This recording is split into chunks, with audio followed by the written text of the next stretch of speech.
This is the IELTS listening test. You will hear a number of different recordings and you will have to answer questions on what you hear. There will be time for you to read the instructions and questions, and you will have a chance to check your work. All the recordings will be played once only. The test is in 4 parts. At the end of the test, you will be given 10 minutes to transfer your answers to the answer sheet. Now turn to Part 1.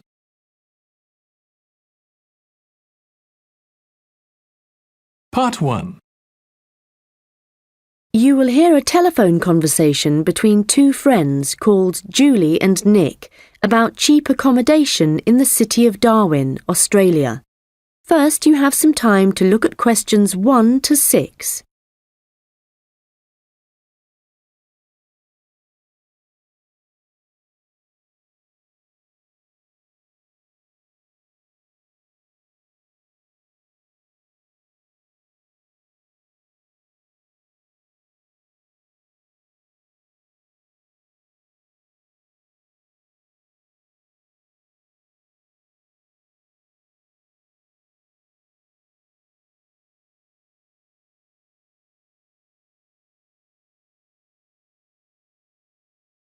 Hi Nick, it's Julie.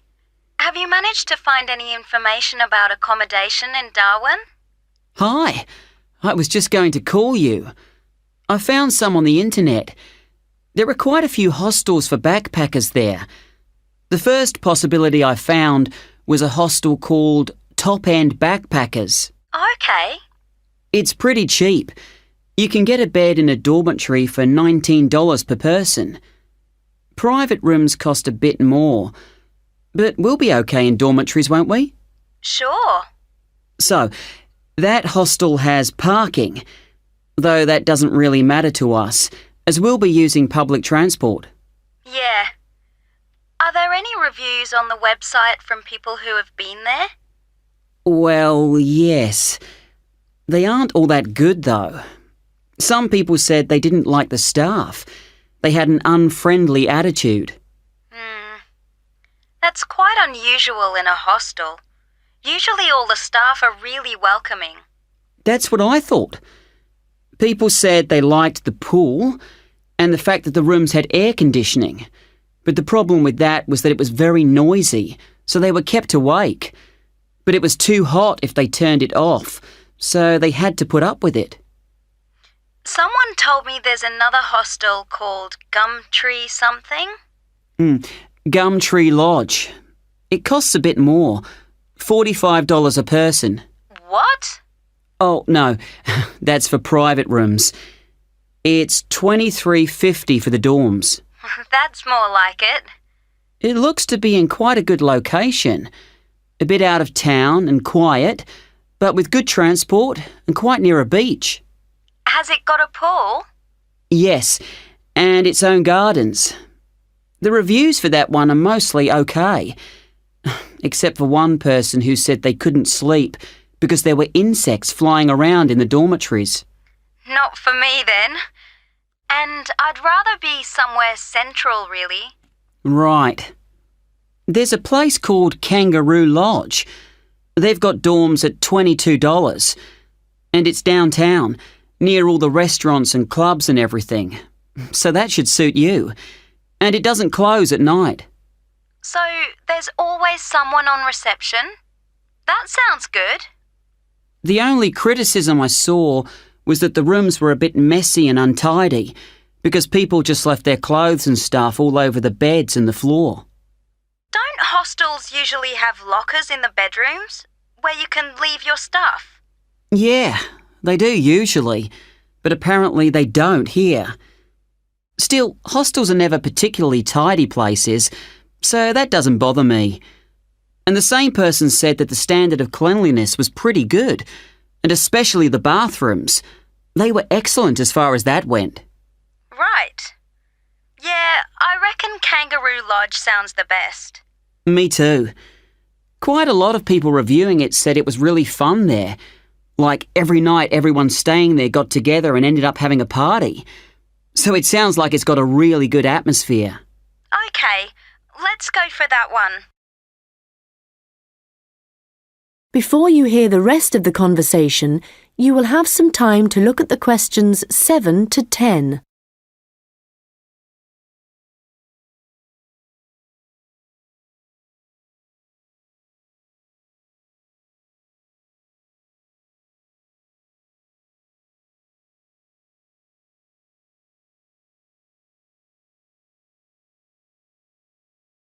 Now listen and answer questions 7 to 10. Did you get the address of Kangaroo Lodge?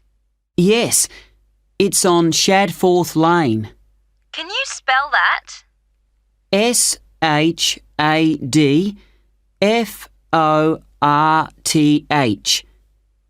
It's near the transit centre, where the intercity buses and the airport buses drop you off. Cool. I'm really looking forward to this. I've never stayed in a hostel before. Do they provide bed linen, sheets and things? Yeah. And you can usually either bring your own towel or hire one there. But they don't usually provide those for free. OK. And what happens about meals?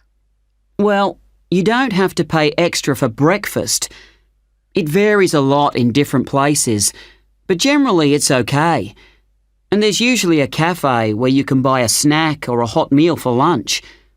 But actually, if you're really travelling on the cheap, usually for every 5 or 6 rooms, there's a kitchen where you can knock up a snack. And that saves a lot of money. Great. Right, well, shall I go ahead and book that? That is the end of part 1. You now have 1 minute to check your answers to part 1.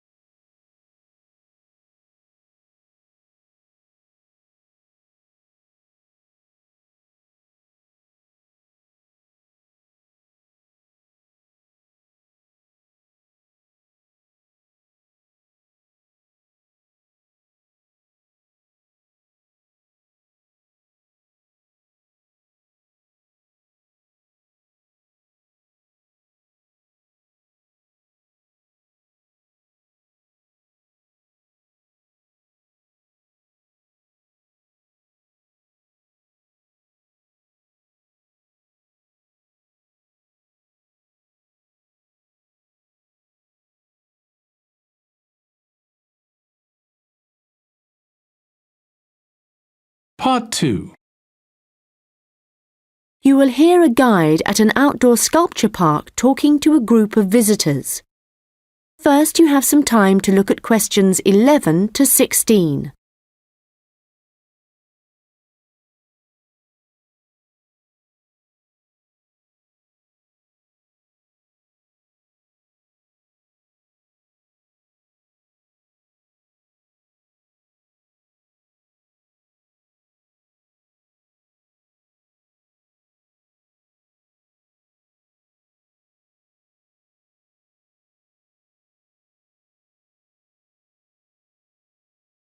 Hello everyone and welcome to the Anglia Sculpture Park. Right, well, the idea behind the sculpture park is that it's a place where works of art such as large sculptures and carvings can be displayed out of doors in a natural setting. As you'll have noticed when you drove here, most of the land around the park is farmland. The park itself belonged to a family called the De Quinces, who had made a lot of money from manufacturing farm machinery and who also owned substantial stretches of forest land to the north of the park. They built a house in the centre of the park, not far from where we're standing now, but this burnt down in 1980 and the De Quinces then sold the land. The Anglia Sculpture Park isn't the only one in the country. Several of the London parks sometimes display contemporary sculptures, and there are a couple of other permanent sculpture parks in England. But we're unique in that some of our sculptures were actually created for the sites they occupy here. And we also show sculptures by a wider range of artists than anywhere else in the country. For example, at present we have an exhibition by Joe Tremaine of what he calls burnt sculptures. These are wood and stone sculptures that he's carved and marked with fire to illustrate the ferocity and intensity of the forces that have shaped our planet over millions of years. They look really dramatic in this rural setting. To see some of the sculptures, you'll need to follow the path alongside the lower lake. We had to renovate this after the lake overflowed its banks a couple of months ago and flooded the area. The water level's back to normal now, and you shouldn't have any trouble. The path's very level underfoot. You should be back at the visitor centre at about 4 o'clock. If you have time, it's worth taking a look at the centre itself. It's not possible to go upstairs at present, as builders are working there adding another floor, but the rest's well worth seeing. The architect was Guy King. He was actually born in this part of England, but he recently designed a museum in Canada that won a prize for innovation in public buildings. If you want to get something to eat when you get back, like a snack or a sandwich, the terrace room is currently closed, but you can go to the kiosk and buy something, then sit on one of the chairs overlooking the lower lake and enjoy the view as you're eating. Before you hear the rest of the conversation, you will have some time to look at the questions 17 to 20.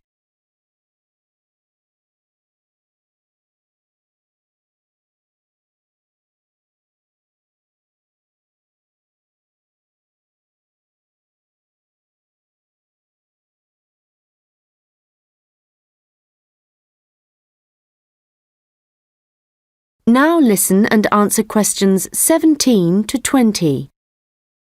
Now, let me just tell you a bit about what you can see in the sculpture park. If you look at your map, you'll see the visitor centre, where we are now, at the bottom, just by the entrance.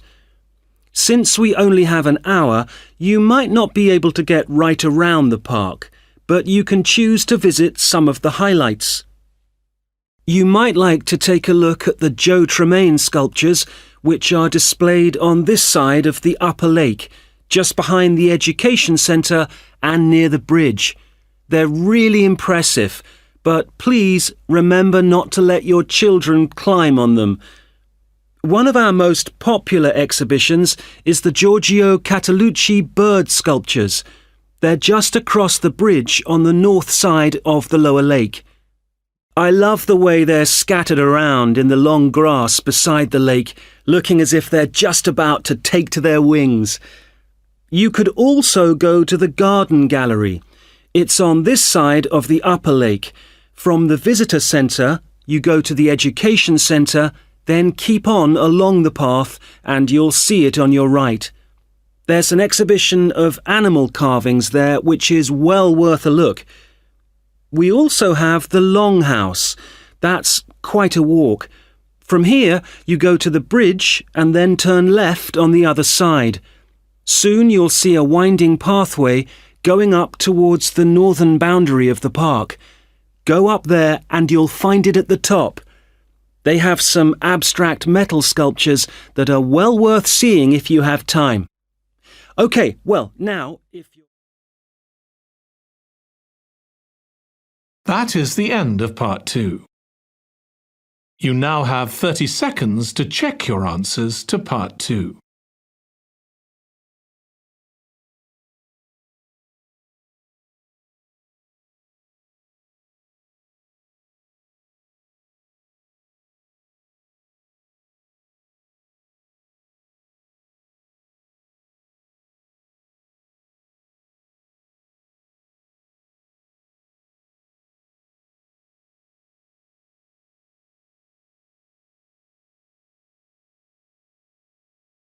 Part 3. You will hear a first-year marketing student called Leo talking to a second-year student called Anna about his marketing report. First, you have some time to look at questions 21 to 26.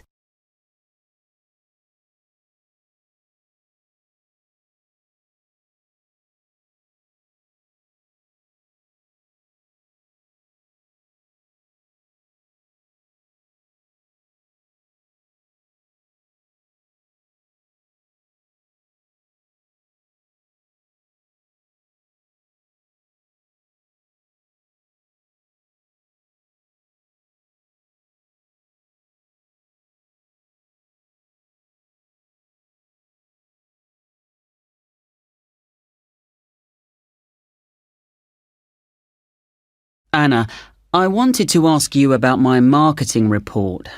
I'm not sure about it. That's okay, Leo. So what do you have to do? Choose a product or service, then compare two organisations that produce it. I'm doing instant coffee. But haven't you got a weekend job in a clothing store? Why didn't you choose clothing? That was my first thought, because I thought it'd give me some practical examples. But when I searched for men's clothing on the internet, there were hardly any articles. So then I looked for coffee, and I found there were tons. Yeah, there are so many brands on the market now. OK, so how much have you actually written? I've done part 1 on economic and technological factors. I found some good data on technological changes, how in Australia fewer people are buying instant coffee because of cheap coffee percolators that they can use to make real coffee at home. But there's also a movement away from drinking coffee. Switching to things like herbal teas instead because they think it's healthier. But that's not really to do with technology, it's more cultural. Anyway, for part 2, I'm comparing two instant coffee companies, Coffee Now and Schaffers, and I've made this table of products. Right. Let's see. So you've got the brand names and prices and selling size and descriptions. OK, the table looks good. You'll get marks for research there. Where will it go? In the section on the marketing mix, under product. Not in the appendix? No. OK, but it's too factual on its own. You need to add some comment in that section about the implications of the figures. Right, I'll do that. Now, I want to say that I think that Schaffers is more of a follower than a leader in the coffee industry. Now, I'm putting that in the section on market share. Does that seem okay? Let's see. So, you've begun by explaining what market share is, that's important. But you've got to be careful how you give that opinion. Do you think it should go in another section? Well, it's fine where it is, but you've got to back it up with some data, or they'll say your report lacks weight. OK. One thing I'm worried about is finding anything original to say. Well, since this is your first marketing report, you're not expected to go out and do interviews and things to collect your own data. You're just using published data. So the analysis you do might not throw up anything that people didn't know before. But the focus is more on how you handle the data. I mean, you might take something like a graph of sales directly from a website, but what makes your work original is the perspective you provide by your interpretation of it. Oh. You know, it's all so different from business studies assignments at school. It's really surprised me. What? How much research you have to do? I expected that. It's more, I knew exactly what I had to do to get a good grade at school. And I knew I'd be expected to go more deeply into things here. But I haven't got information on how the lecturer is going to grade my work, what he's looking for.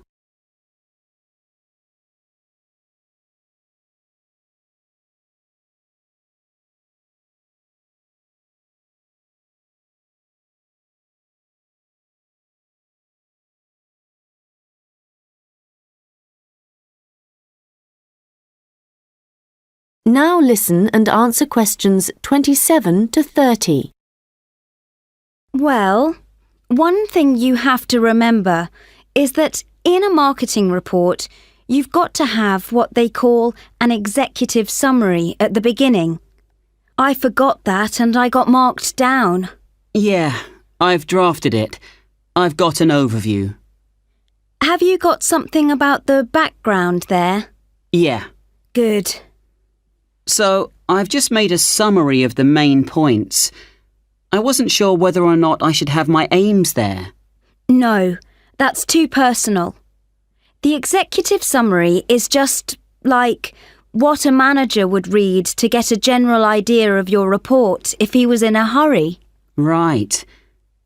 Then I'm okay for the first main part, all of the macro environment stuff. But it's when I get onto the problems section. I've listed all the problems that Coffee Now and Shaffers are facing. But then what? Well, you have to prioritise.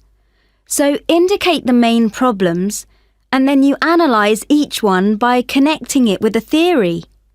That's where your reading comes in. Okay. Have you done your implementation section yet? I've thought about it. So that's where I write about what could be done about the problems. Yes. And it's got to be practical, so don't forget to specify things like who would be involved, and the cost, and the order that things would be done in. Right. Well, that shouldn't take long. You'd be surprised. Actually, that's the bit that tends to get badly done because people run out of time. That and the conclusion. Oh, any hints for that? Well, it's got to draw out the main points from your report. So it's got to be quite general. You need to avoid introducing new stuff here. It's got to sum up what you've said earlier. Okay. Thanks, Anna. That's been a big help.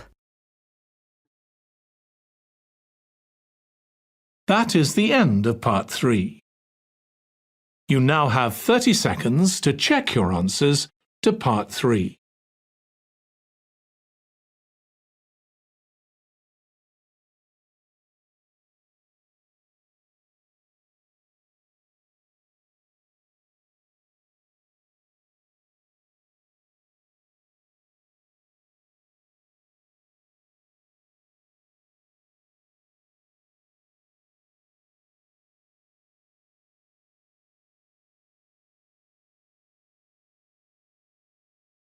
Part 4. You will hear part of a lecture about the history of fireworks in Europe. First, you have some time to look at questions 31 to 40.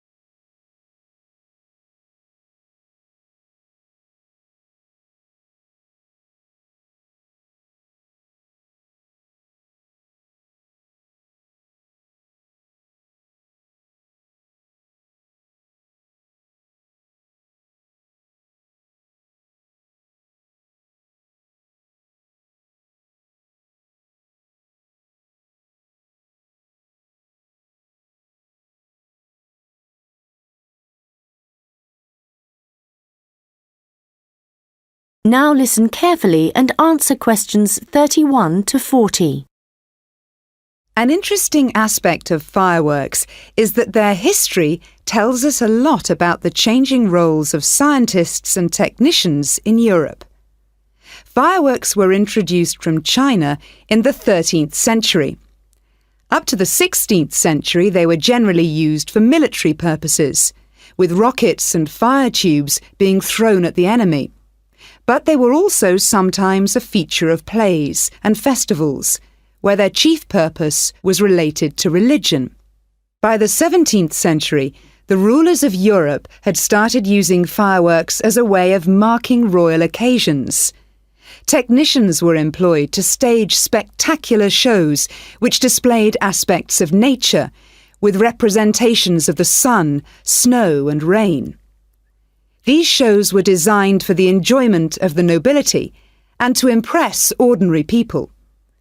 But fireworks also aroused the interest of scientists, who started to think of new uses for them. After seeing one firework display where a model of a dragon was propelled along a rope by rockets, scientists thought that in a similar way humans might be able to achieve flight, a dream of many scientists at the time.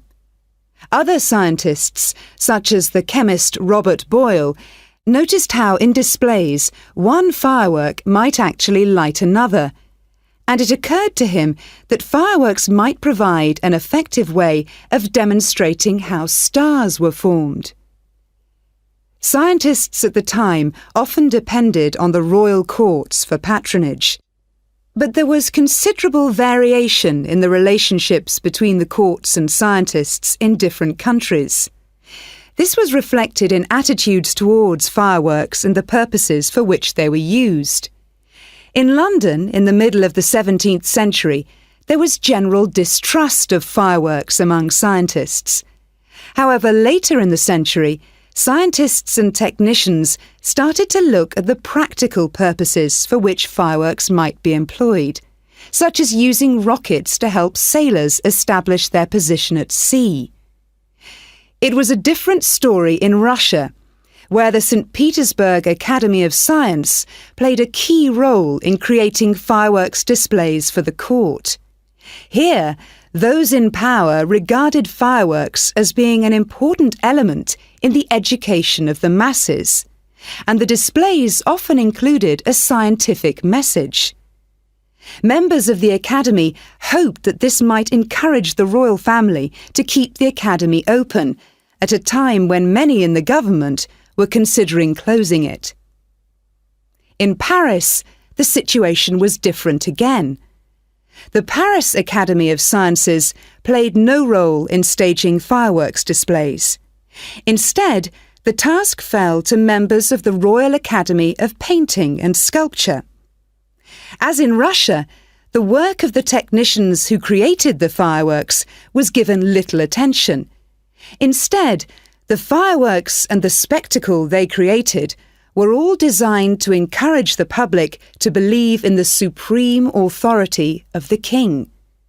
However, science was also enormously popular among the French nobility, and fashionable society flocked to demonstrations such as Nicolas Lemery's display representing an erupting volcano.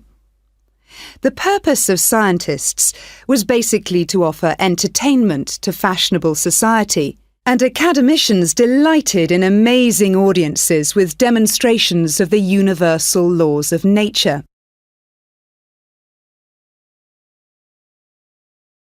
In the course of the 18th century, the circulation of skills and technical exchange led to further developments. Fireworks specialists from Italy began to travel around Europe, staging displays for many of the European courts. The architect and stage designer Giovanni Servandoni composed grand displays in Paris, featuring colourfully painted temples and triumphal arches. A fireworks display staged by Servandoni would be structured in the same way as an opera, and was even divided into separate acts. Italian fireworks specialists were also invited to perform in London, St. Petersburg, and Moscow. As these specialists circulated around Europe, they sought to exploit the appeal of fireworks for a wider audience, including the growing middle classes. As in the previous century, fireworks provided resources for demonstrating scientific laws and theories, as well as new discoveries. and displays now showed a fascinated public the curious phenomenon of electricity. By the mid-18th century, fireworks were being sold for private consumption.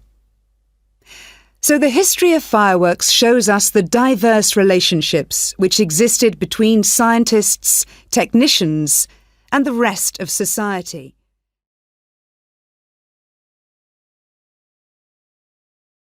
That is the end of Part 4. You now have 1 minute to check your answers to Part 4. That is the end of the listening test. In the IELTS test, you would now have 10 minutes to transfer your answers to the answer sheet.